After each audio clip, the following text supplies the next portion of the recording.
and welcome to, I think it's episode 6 of the Digital Access Show.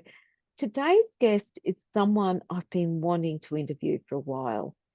I met her through a networking group called BX, and the way Grace tackles life head on and with a laugh is just such, she's a great person for me to follow in the way she manages life. I'd like to introduce you all to Grace Cameron. Grace is the director and owner of Sunlight Bookkeeping, but I'm going to let Grace tell you a little bit about Grace and Grace's story. Hi, Grace. Thanks for being here. Hey, Narelle. Thank you for having me. As I said, I'm excited to have you here. Grace, can you tell me a little bit about yourself, what you do, what Sunlight Bookkeeping's about? Well, I suppose I'll go back a little bit from before that because that helps me start. Yeah. My first career was actually in landscape architecture. I wanted to be a glamorous designer, but I'm actually not very good at design. So in my career as landscape architecture, I did analysis and budgets and construction contracts and numbers. Yeah. Then I got meningitis in 2010 and developed POTS. So my POTS means that I spend 20 to 23 hours a day lying down. I'm lying down right now. I have the screen above me and the camera above me. Grace, what's Yeah, POT? Can you it's explain? postural orthostatic tachycardia syndrome, and it's actually becoming more common and there's more of a focus on it because a lot of people with long COVID developed POTS. So there's new research happening in it, which hopefully will provide some insights and some benefits soon. But Yeah. essentially, my body doesn't maintain my blood pressure properly. So we have different things that we can do to increase blood pressure, and my heart has to compensate. My heart has to work harder to keep blood circulating properly around my body. So if I sit up for too long, I get dizzy and I can't think because my brain isn't getting enough oxygen. Okay. So So yeah, basically, you lie down most of the day. I lie down most of the time. And when it first happened, I spent years mostly on my own in my bedroom, Yeah. bored and isolated, and just challenged getting through the basic tasks of caring for myself and my family helping to care for me. And eventually getting adequate supports through state government funding and then through the NDIS Yeah. changed a lot for me and enabled me to go back and retrain and study. Yeah. I looked at my skills and my interests. I've had an interest in small business for a long time, and from landscape architecture, I brought creative problem solving and numbers and analysis. And so I picked bookkeeping because I could do that, incorporate all those things and do it lying down. And I started my business and we launched in February, the 1st of February last year. So I've just had a birthday and Happy birthday. thank you. It's been a fantastic, amazing process because it's changed so much for me. I still spend all my time, well, most of my time lying down, but now I have access to the business community through networking and through my clients and through my team members and Yeah. just all these inspiring people in my life. I'm learning so much about different things and it's just a lot more richness and I feel like so much has opened up for me. So what was the reason, like at that point when you were sitting in your room by yourself? What was that? reason that made you change? Was it you didn't like your life at that time and you said, well, there's got to be something better? Was it, oops, I've got the funding now that I can now change my life and make it better? Was it, what was it? Was it family saying, come on, Grace? No, I had I had Centrelink had me on disability and said that I couldn't work Yeah, actually, and family saying that I couldn't push myself, that it'd be too hard and I shouldn't work. yeah, But once I had the funding and the extra support, I think I had that pressure relieved from just keeping myself clean and fed and those fundamental tasks that you have to do. And yeah, I wanted challenge. I just wanted something more, but also I wanted financial security, a long-term interest in my life. I wanted access to things outside. Um, yeah, and that I think I, I've always been a little bit of a workaholic. yeah, And I think returning to work was probably a natural journey. kind of, I suppose, yeah, idea for me. Just, With your journey, so you've taken it in a year yeah.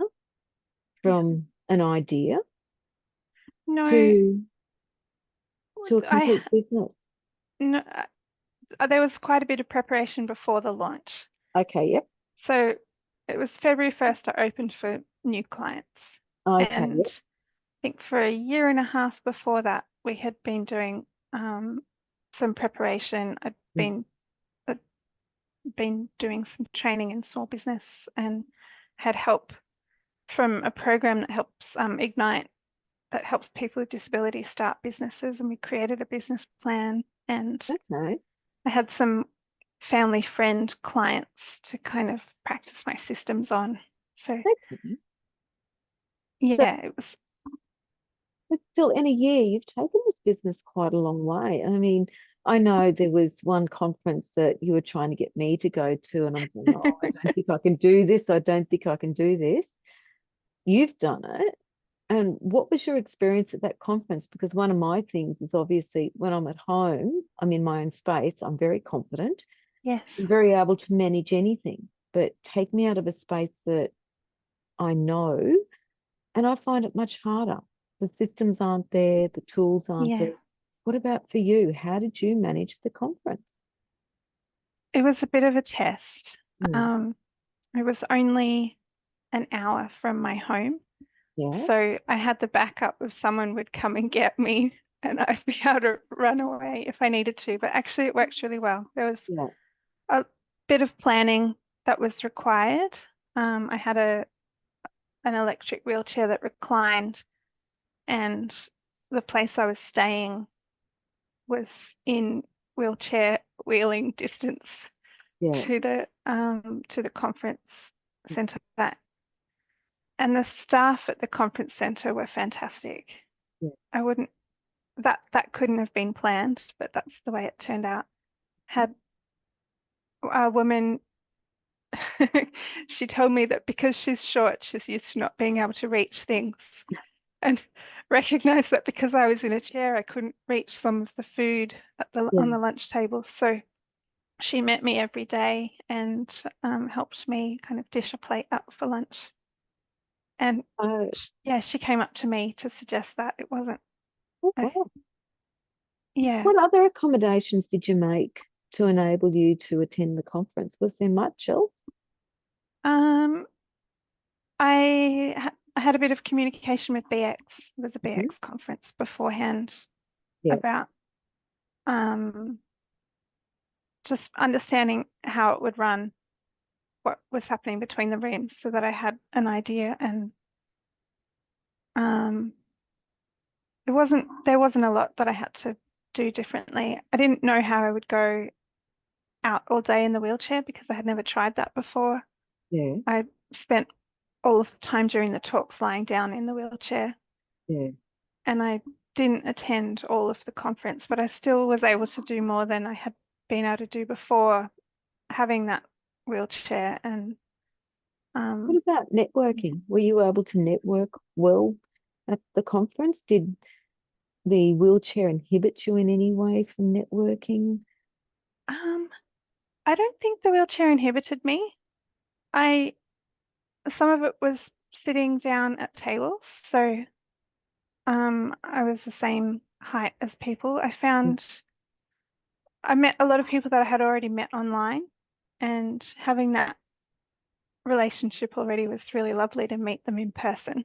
Yeah, I didn't spend as much time at the conference for networking. I think a lot of the evening things I didn't go to, and so I was more interested in testing my capacity to attend something that took longer and listening to the speakers. The speakers were amazing.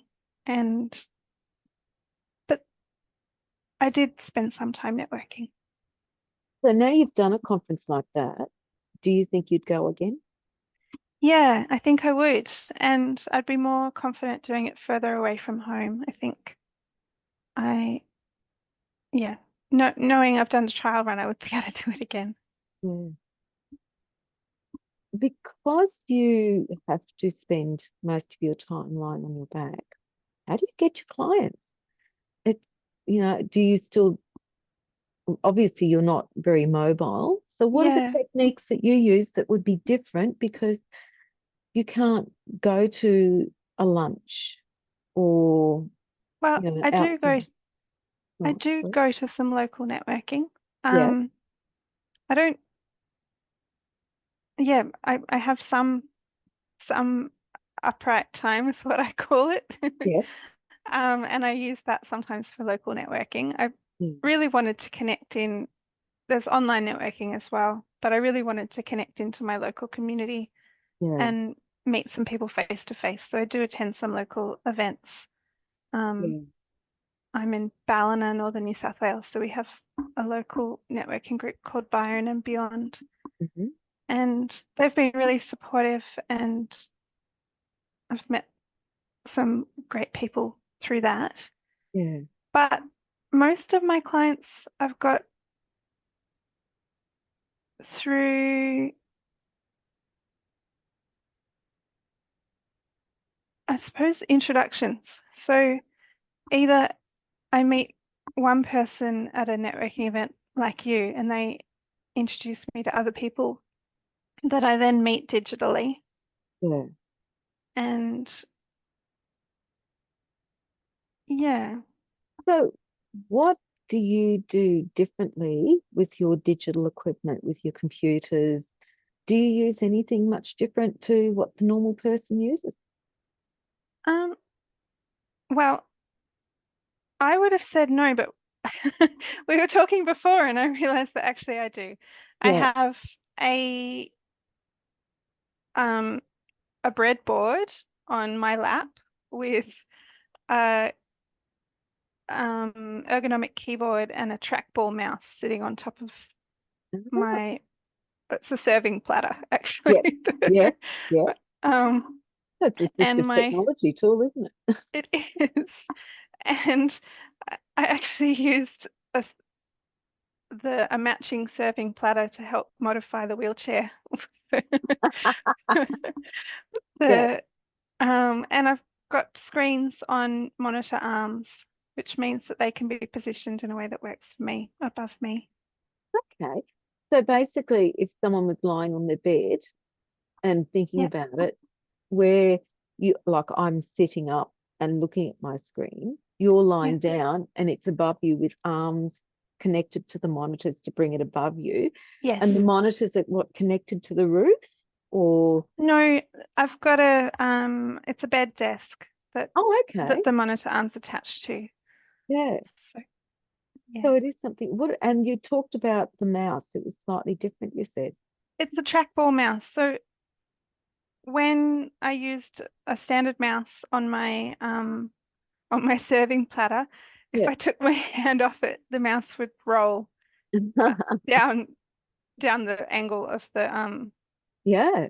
of the board, and so it would move to the bottom of my screen, which means if you want to then click on something else, you have to move it back up, and it Yeah. was.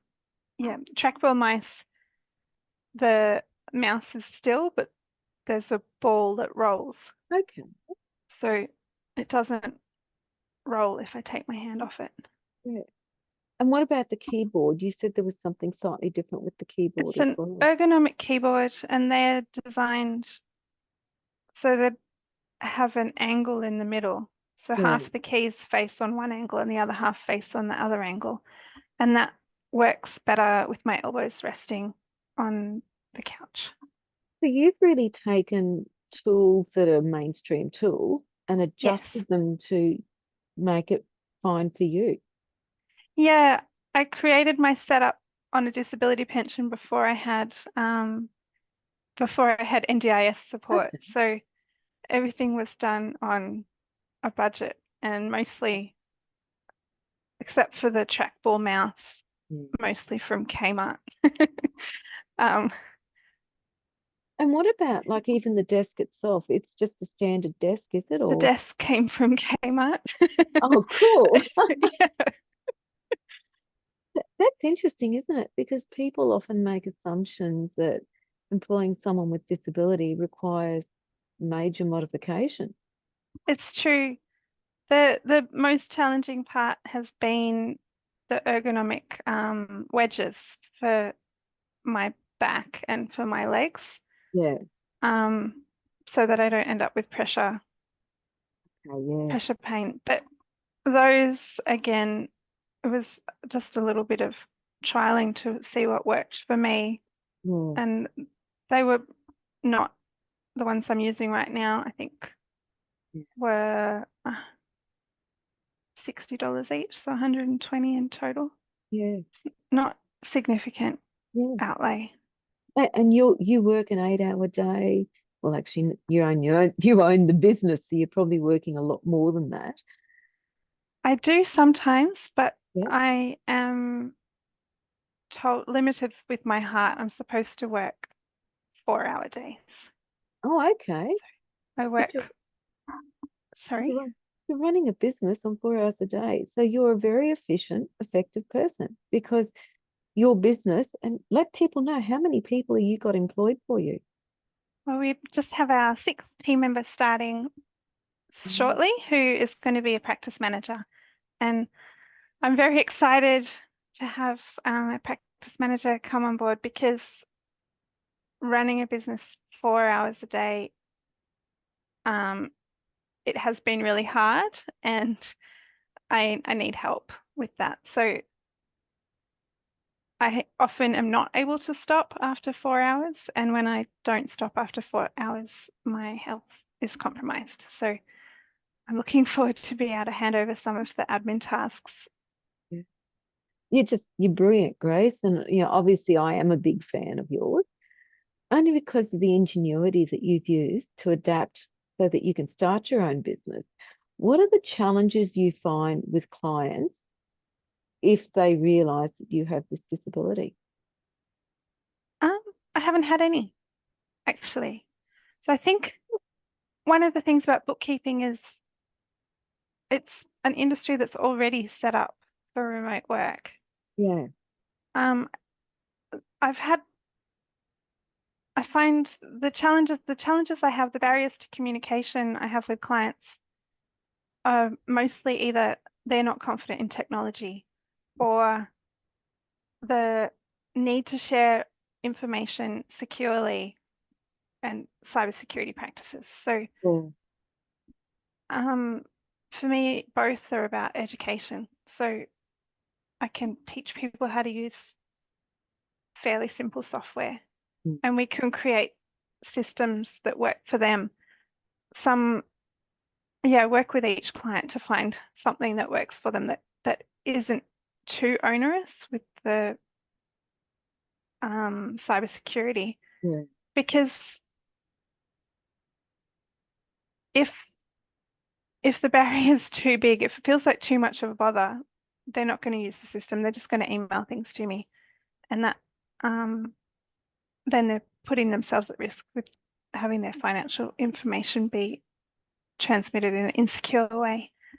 I feel like that's a bit of a theme in what we've been talking about previously. If something is too hard to use or too hard to understand, you're not going to bother. So if you want to communicate your message, if you want to have people use your service, you make it as easy as possible. And that is all really what digital accessibility is about, isn't it? And I think it's also recognizing that everyone's different.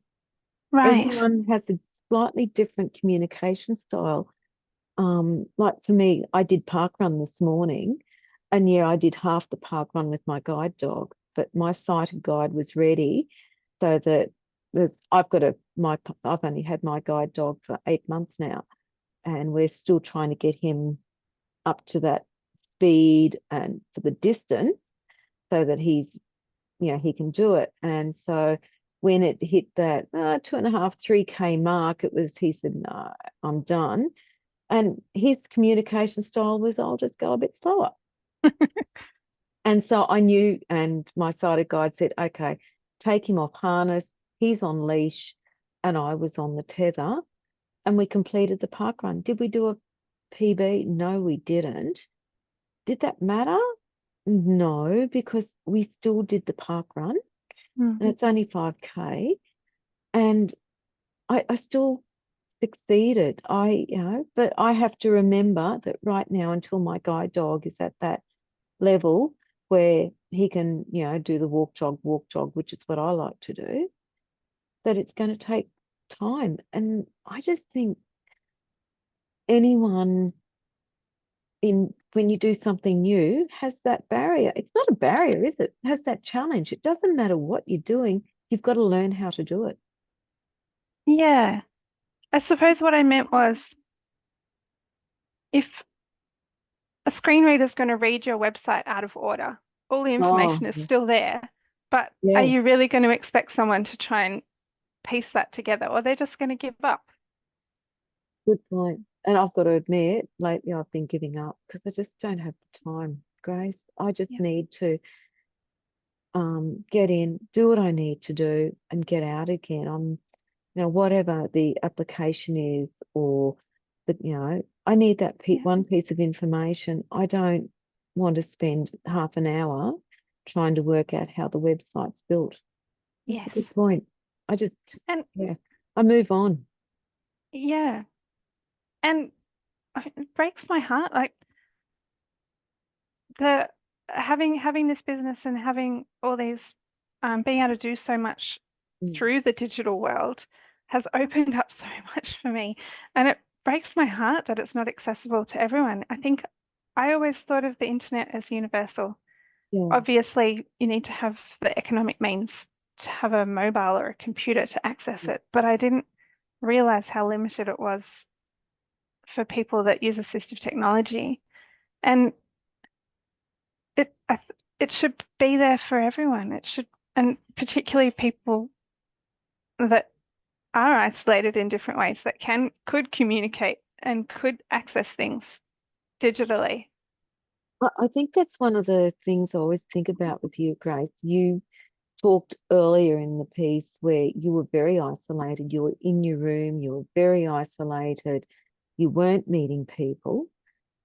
And then you got that impetus, and you had the reason, and you knew what you wanted to do. And in a space of 2.5 years, you've changed your whole life. So now I'd say, oh, have you spoken to Grace Cameron? And someone's like, oh no, I've got to go and speak to Grace. She'll know about whatever it is. And now you're getting the name for knowing about, the particular types of challenges that you take on with bookkeeping. And to me, you having pot is the sideline. Your Yeah. main thing is you're a darn good bookkeeper. You take on those challenging book work where, there's issues, whatever it is, and you sort it out and get the business back on course, or aid the businesses to get back on course. And that's the other thing. I think hiring a person with disability, we are problem solvers, aren't we? Right. And we have an understanding of other people having challenges. And Yeah.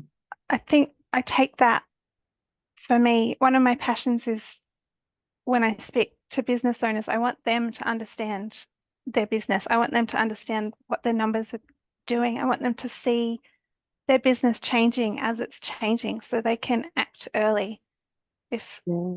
expenses are going up and profit margins are shrinking, you want to recognize that early so that you've got time to plan rather than when change hits you in the face and you Yeah. have to react.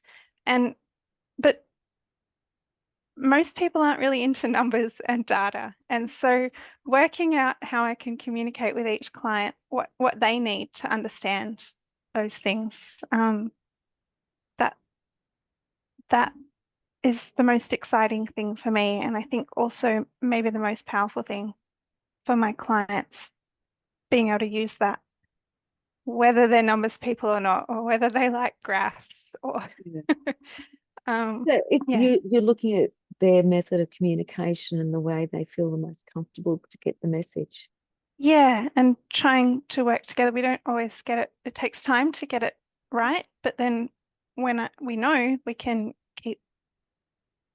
create a template really for that client to keep each month communicating the change that we can see in the data. Grace, what would you say to any person with disability about finding work or starting a business? What's the one tip or idea that Mm. you would say to help them break out of that isolation? Um, the,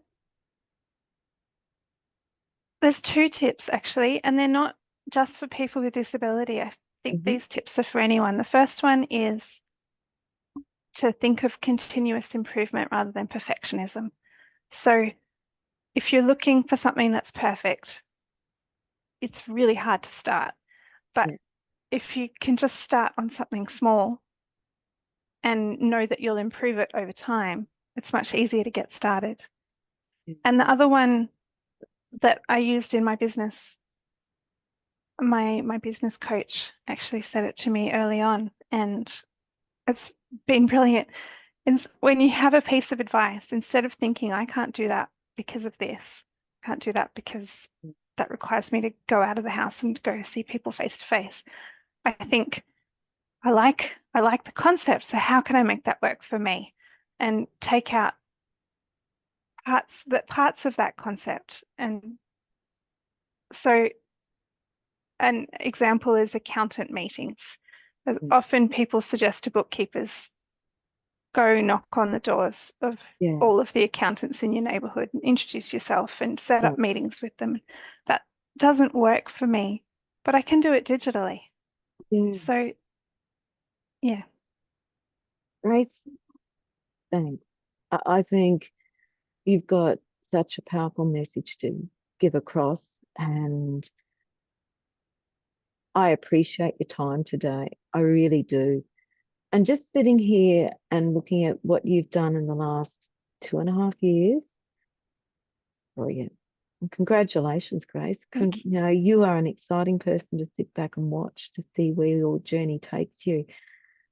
So thanks. I've had a lot of help, and yeah, I've had a lot of fantastic advice, and I think it just came back to doing small changes, trying to do a small change each week, or trying to implement something in a way that worked for me regularly, and not having perfect as the goal, but having improvement as the goal.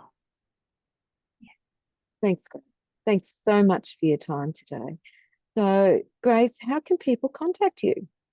Um, well, Sunlight Bookkeeping is my business, and our phone number is 0266857558, or you can email me at grace@sunlightbookkeeping.com.au. If you want a great bookkeeper, talk to Grace.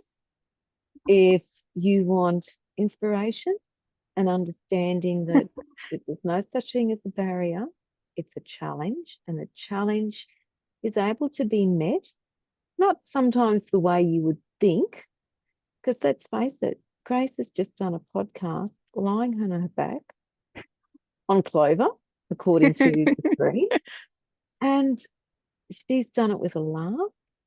And yeah, Grace is just someone to meet. If you ever get the chance, meet Grace Cameron. So I'm Thank you, Narelle, Narelle. and thanks everyone. See you next episode of the Digital Access Show. Thank you, Narelle.